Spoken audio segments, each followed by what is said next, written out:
agreeable definition for what cloud computing actually is. I would define it as the use of scalable, real-time, pay-per-use, internet-based information technology services and resources. It's a relatively new field, and there's not really a good agreed-upon definition. So having this out of the way will have us be able to address more questions as we go on. Since it's a relatively new field, it also provides a lot of new opportunities. For example, we can now have, through cloud computing, we can easily acquire access to many computers in a very quick manner, in a way that's only bound as our credit card can grow. So we can now easily access CPU, memory, network, as much as we would need to, as long as we can write an application that would use this power. The pricing is relatively cheap. It's actually really cheap. And you can enforce the pricing on these models to what they call service level agreements, which is basically like a contract. You would pay Amazon or some other provider, let's say, X dollars per CPU hour that you would use it, or maybe you would use a different pricing scheme based on how much data you move in or out of your instances or nodes that you would acquire, or some other fee based on if you have like a persistent database. And you can charge based on these relatively rigid, simple metrics, and you're guaranteed some amount of performance as a result of this contract. So you're guaranteed some amount of uptime based on your contract specifies. So in some situations, you could pay more money and get greater uptime or greater availability in your contract. So right now, cloud computing is... So real time is important. Yes, that's definitely one of the important notes on there. Is that you can ask for some resources and get 20 resources within 5 minutes. And part of that service level agreement is saying, I need to have some number of nodes within some number of time, and they guarantee they'll have them up for you within that real-time bound. So right now, cloud computing is primarily in the application domain of web services. So a user would get some kind of default Linux server that has Apache, MySQL, and PHP, or Ruby on Rails, and then build some kind of application that uses that and builds up from that. Amazon is looking to expand this through a product they call Elastic MapReduce, and they're looking to use this to expand into more compute-intensive regions. But for the moment, it's primarily web services. The use of cloud computing also eases application deployment. So now, once a user has a virtual machine that they have in a specific pre-configured state and they compile their code against it, they can then easily copy this machine, store the file, to other nodes or other places in your network, and not have to worry about recompiling your code. You don't have to worry about other versions or new compilers coming out, breaking your code, or any of that kind of stuff.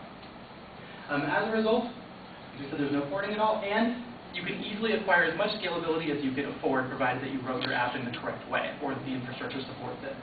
So now, you can easily acquire 100 nodes, 200 nodes, 300 nodes, just as long as you can afford it. And if you decide at any point you don't need them, you can just get rid of them and not pay for that anymore. Cloud software is typically thought of through many layers of abstraction. In the center is a pretty typical hardware-software model, and building on top of that is a piece of virtualization software, and on top of that comes infrastructure, platform, and software, all of which rely on the previous layer, or the innermost layer. And they're all typically referred to as software as a service, platform as a service, whatever it is as a service. With the innermost layers is the technology of virtualization. Virtualization provides some kind of software that can give you an isolated execution of one or more virtual or guest operating systems over some kind of real hardware. Typically, this is multi-cores, although not always. And to be clear, this isolates an entire operating system, all the programs, an entire user's environment, into a single file or program that you can then run later. So one cool thing about this is now you can improve the performance and isolation and portability, amongst other things. So this Linux image is sandboxed off, so it can't read other Linux images that are hosted on the same environment or any of that kind of stuff. It's just as if you had a regular Linux environment or Windows environment. There are two different techniques that are typically used in virtualization that will multiplex these requests through the actual hardware itself. Technologies such as VMware use a technique called full virtualization, where they emulate instruction by instruction the guest operating system to give you the feel of an entire guest operating system itself. The cool perk about this is that it requires no modifications to the operating system. So with technologies like Windows, it's closed source. You can't open it up, change the source, and then re-release it. So technologies like VMware can emulate Windows without having to actually modify the source code itself. One drawback of this is that it can be a little bit slow because you have to emulate line by line and make sure that every request is going as it should be and that it's not escaping out of its sandbox. Paravirtualization used by technologies such as Zen require a small change, usually about 2%, to the underlying source code of the guest operating system. So you'd have to take something like Linux and replace all of the system calls with what they call hypercalls. So this makes the guest operating system aware that it's being virtualized, but now you can get much better performance because you know which instructions are privileged and which contexts they're privileged, and which ones they are not. And you can optimize that a bit better. Intel and AMD have also announced special hardware support for virtualization through extra instructions in their ISA. And with that, they can improve performance even better and can offer technologies like Zen full virtualization for systems such as Windows without having to change the source code at all. The big paper on virtualization is Zen and the Art of Virtualization.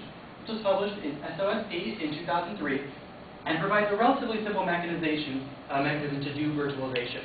Zen provides the notion of a virtual memory monitor, which basically just abstracts away all of the underlying hardware and interfaces out, so that the user operating system doesn't know that it's being virtualized.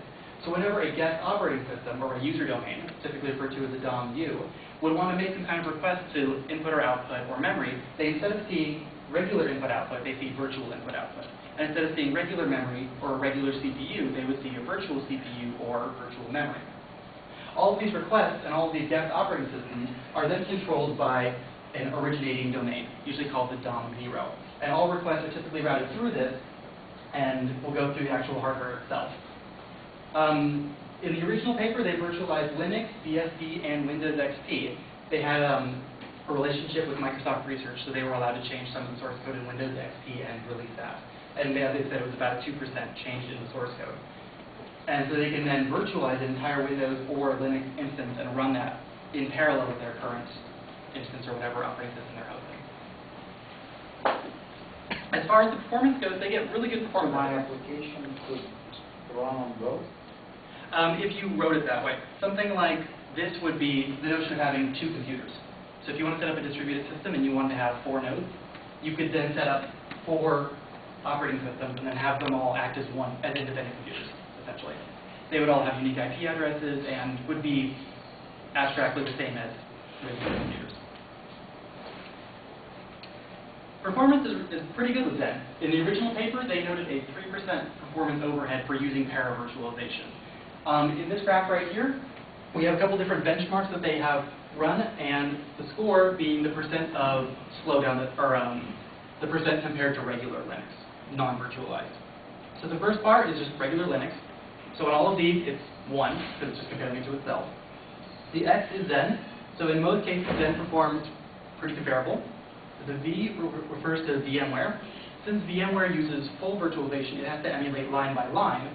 And so in some instances it's similar, but the performance is just all over the map. Sometimes it's similar, sometimes it's a lot worse. It's hard to give a good measuring touch on that.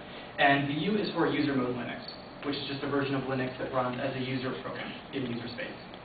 And in all instances, this typically ends up being a bit slower since it runs in user mode instead of in system mode. Could you comment on the benchmarks they use? The benchmarks that they use, this was I believe this is integer generation, that's Linux build time, this is the online data processing. In recent years, they've done a lot more benchmarks than this, and they've found that the performance overhead tends to vary between 3 and 10%, because these benchmarks were fairly limited back at the time. Because the 4th and the 5th are both kind of databasey, and at least the user and are performing very badly. Yeah, anything that would require a lot of what? Typically anything that requires privilege instructions. If you need to run something as root, it has to make sure that if it's a guest operating system, that it's not trying to jump out of its sandbox, or that certain privilege instructions are okay depending which ring you're in. And then another context it's not okay. So they have to trap that and emulate it line by line, so it's hard to get a good performance improvement out of that. In recent years, since VMware has been around first, has been around a bit longer, they've been working on having a lot of performance improvements for this. And recently they've been using a lot of the Intel hardware support from Intel and AMD to improve their performance a bit. It's hard to tell specifically since it is closed source. You can't open it up and see what optimizations they're doing or how they're doing it. But they do have a white paper available that provides a general